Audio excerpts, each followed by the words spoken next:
नमस्कार मैत्रिणींनो. तर आज मी तुम्हाला ना सर्वात छोट्या मापाचे म्हणजेच 28 चेस्टचे पेपर कटिंग कटोरी ब्लाऊजचे दाखवणार आहे. तर व्हिडिओ लास्टपर्यंत नक्की बघा. तर त्यासाठी मी ना पेपर घेतलेला आहे. बघू शकता तुम्ही डबल फोल्डेड हा पेपर आहे. स्केल घेतलेली आहे, कैची आणि एक स्केच पेन घ्यायचा, जेणेकरून आपल्याला माप टाकायला सोपं जातं. यानंतर ब्लाऊजची उंची ही 13 इंच होती. त्यामध्ये 1 इंच मी शिलाई मार्जिन ॲड केलेलं आहे. 14 इंचावरती मार्किंग केलं आणि 28 चेस्ट असल्यास शोल्डर हे 5 इंचच घ्यायचं आणि मोंडा 5.5 इंचाचा घ्यायचा. तर हे बघू शकता मी शोल्डर 5 इंचाचं घेतलेलं आहे. 5.5चा मोंडा घेतला आणि मोंड्याच्या साईडने सुद्धा 5 इंचाचं शोल्डर आलेलं आहे का ते चेक केलं. आणि त्यानंतर पुढे छातीचे मार्किंग करण्यासाठी मी 7 इंचावरती मार्किंग केलं आणि पुढे 2 इंच शिलाई मार्जिन. अशा पद्धतीने मी 2 इंचाचं किंवा 1.5 इंचाचं तुमच्या आवडीनुसार तुम्ही शिलाई मार्जिन ठेवू शकता. आणि हे बघा, हे पट्टीच्या साहाय्याने मी रेष ओढून घेते दोन्ही साईडने.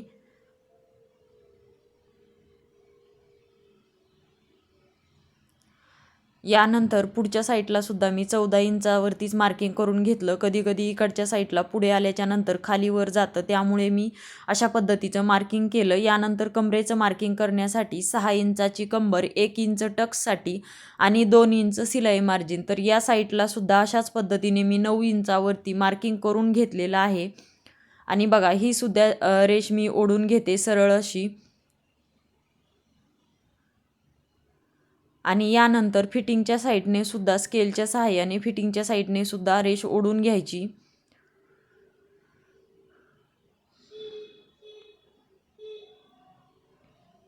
तर हे बघा, अशा पद्धतीने रेडी झालेलं आहे. आणि आतली साईड आहे ती फिटिंगची रेष आहे आणि पुढे आपण 2 इंच शिलाई मार्जिनसाठी घेतलेलं. अशा पद्धतीने हा मी बॅक पार्टचा पूर्ण पेपर हा बॅक पार्ट रेडी केला. आणि आता फक्त आपला मोंड्यातील जो गोलाकार आहे तर तो द्यायचा राहिलेला आहे. तर बघू शकता मी दोन्ही साईडने 2 इंच सेंटर काढून घेतलेला आहे आणि मध्यातून 1 इंचावरती अशा पद्धतीने मी मोंड्याचा आकार द्यायला घेते आणि हे तिन्ही पॉईंट व्यवस्थित जुळवून घेते. त्यामुळे काय होतं, मोंड्याचा आकार देण्यासाठी आपल्याला सोपं जातं.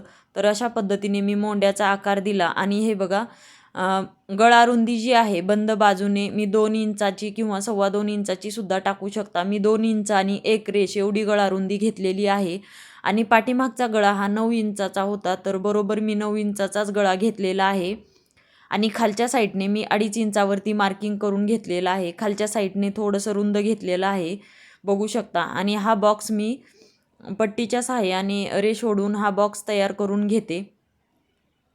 तर हे बघू शकता. आणि यानंतर याला आकार देऊ शकता. ज्यावेळेस तुम्हाला ब्लाऊज शिवायचा आहे तर त्यावेळेस तशा पद्धतीने सुद्धा तुम्ही आकार त्यावेळेस सुद्धा देऊ शकता.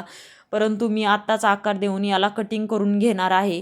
आणि हाच पार्ट ठेवून फ्रंट पार्टची कशी कटिंग करायची आणि फ्रंट पार्टमध्ये कुठे काय वाढवायचं ते सुद्धा लगेच तुम्हाला मी सांगते.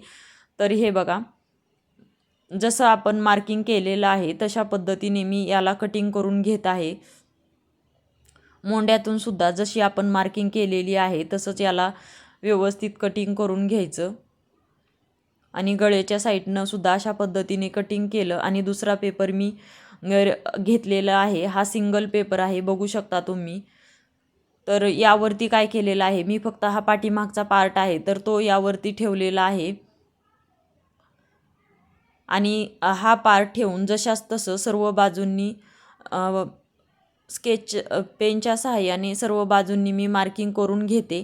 आणि जेवढं शोल्डर 5 इंच, मोंडा 5.5चा आणि उंची 14 इंच, आपली 13 + 1 इंच शिलाई मार्जिन 14वरती आपण मार्किंग केलं. परंतु फ्रंट पार्टमध्ये आपल्याला परत अर्धा इंच वाढवायचं असतं, म्हणजे टोटल 1.5 इंचाचं मार्जिन घ्यायचं असतं आपल्याला. त्यामुळे मी खालच्या साईडला अर्धा इंच वाढवलेलं आहे. आणि याचा मोंड्याचा आकार, जो पुढच्या साईडचा मोंड्याचा आकार मी 1.25 इंचावरती दिलेला आहे. आणि इथे सुद्धा मी गळा रुंदी आखून घेते. तर हे बघा, 2 आणि 1 रेष एवढी मी गळा रुंदी घेतली. आणि पुढचा गळा हा 6 इंचाचा होता, तर जेवढा गळा आहे तेवढा मी घेतलेला आहे. आणि हा बॉक्स ड्रॉ करून घेतला. आणि गळ्याला सुद्धा आकार देऊन घेते. तुम्हाला समजत नसेल तर 1 किंवा 1.25 इंचावरती तुम्ही पुढच्या गळ्याच्या तिथे आकार देऊन घेऊ शकता. तर शोल्डरसाठी कमी जास्त तुम्ही शोल्डरची खालची जी योगपट्टीचा आकार आहे तर तो मी 3.25 इंच घेतलं आणि खालच्या साईडने 2.25 इंचाचं घेतलेलं आहे. तर त्या साईडने सुद्धा मी 2.25ला एक मार्किंग केली. अशा पद्धतीने ती स्केलच्या साहाय्याने सरळ रेष ओढून घेतली आणि परत 3 इंचावरती मी पुढे मार्किंग करून अशा पद्धतीने जे आपण 3.25चं योगपट्टीचं घेतलं होतं तर ते मी मार्किंग करून घेतलं. यानंतर योगपट्टीवरती मी कटोरीचं मार्किंग 4.5 इंचावरती केलेलं आहे आणि बघा जो पुढचा आपण मोंड्याचा आकार दिलेला होता तिथून 2.5 इंच आणि गळ्याच्या साईडने 1 इंच वरती जाऊन अशा पद्धतीने 3 पॉईंट मी रेडी केले आणि तिन्ही पॉईंट जुळवून घेतले आणि कटोरी अशा पद्धतीने मी रेडी केलेली आहे. परंतु आपल्याला सध्या फक्त साईड पार्ट आणि योगपट्टी भेटलेली आहे. कटोरी अजून आपल्याला वाढवायची आहे. तर मी तुम्हाला ते पुढे दाखवतेच. कटोरी कशी वाढवायची ते सुद्धा दाखवते. कमी मापामध्ये किती मार्जिन घ्यायचं हे सुद्धा सांगणार आहे मी तुम्हाला. तर हे बघू शकता. यानंतर कटोरी मी बाजूला ठेवून घेतली आणि हे 2 पार्ट आपल्याला भेटलेले आहेत ते सुद्धा मी बाजूला ठेवून घेतले आणि परत पेपर घेतला आणि कटोरी त्यावरती ठेवलेली आहे. बघा कटोरीच्या सर्व बाजूंनी मी शिलाई मार्जिन सोडलेलं आहे हे लक्षात असू द्या. आणि जशाच तशी ही कटोरी आपल्याला फक्त यावरती ड्रॉ करून घ्यायची आहे. अशा पद्धतीने जशी कटोरी आहे तशी फक्त आखून घ्यायची आहे आपल्याला. पूर्ण कटोरी मी आखून घेतलेली आहे आणि दोन्ही साईडने मी सव्वा एक इंचावरती मार्किंग करून स्केलच्या साहाय्याने ही सरळ रेष ओढून घेणार आहे. आणि ही रेष ओढून घेतल्याच्या नंतर हे बघू शकता याचं सेंटर काढायचं, मधोमध टेप ठेवायचा. अशा पद्धतीने बरोबर टेप ठेवायचा आणि याचं सेंटर जेवढं आहे तेवढं काढायचं आणि सेंटरवरनं खाली 1.5 इंचावरती मी मार्किंग करून घेतलं आणि अशा पद्धतीने इकडे आपण जे सव्वा एक इंच घेतलेलं होतं तर ते सर्व पॉईंट दोन्ही साईडचे जुळवून घ्यायचे. आणि हे बघा ज्या साईडला आपली हुकलूक साईड येणार आहे त्या साईडला सुद्धा स्केलनीच मी वाढवलेलं आहे आणि दुसऱ्या साईडला फक्त आपण पॉईंट काढायचे. अर्धा, पाऊण, 1 आणि सव्वा असे काढायचे आणि त्या साईडने अशा पद्धतीने गोलमध्ये आकार देऊन कटोरी रेडी करून घ्यायची. तर अशाच पद्धतीने मी कटोरी रेडी करून घेतलेली आहे. तर कटोरी रेडी झाल्याच्या नंतर आपण याच मापाची बाहीसुद्धा पेपर कटिंग करणार आहोत. ते सुद्धा मी तुम्हाला लगेचच दाखवते. तर अशा पद्धतीने आपली कटोरी वाढवून झालेली आहे आणि आपल्याला हे पार्ट भेटलेले आहेत. हे पुढचे पार्ट आहेत बघू शकता आणि हा मागचा पार्ट आहे. तर मागच्या पार्टचं आपण जो गोलाकार मोंड्याचा आकार आहे तर तो मोजून घ्यायचा. वरून 1.25 इंच सोडून द्यायचं. तर 8 इंचाचा हा वरतून शोल्डरसाठी 1.25 इंच सोडून सुद्धा 8 इंच आलं. त्यामध्ये मी अर्धा इंच मायनस केलं आणि 7.5ची बघू शकता तुम्ही बाही डबल फोल्डेडसाठी मी पेपर ठेवलेला आहे आणि 7.5 वरती मार्किंग केलं. बाही लांबी 5 इंचाची आहे आणि अशा पद्धतीने मी हा बॉक्स ड्रॉ करून घेतला. यानंतर मोंडा खोली मी 2.5 इंचावरती देते. बाहीच्या लांबीनुसार मोंडा खोली ठरत असते. प्रत्येक मापात ती वेगवेगळी असते. तर तिथून खाली मी 1.5 इंचावरती मार्किंग केलं आणि डबल फोल्डेडच्या साईडने 1 इंचावरती बाहीचा आकार देण्यासाठी वरती आलेले आहे. हे बघा दंडघेर आहे हा 4.5चा दंडघेर टोटल 9 इंचाचा आहे.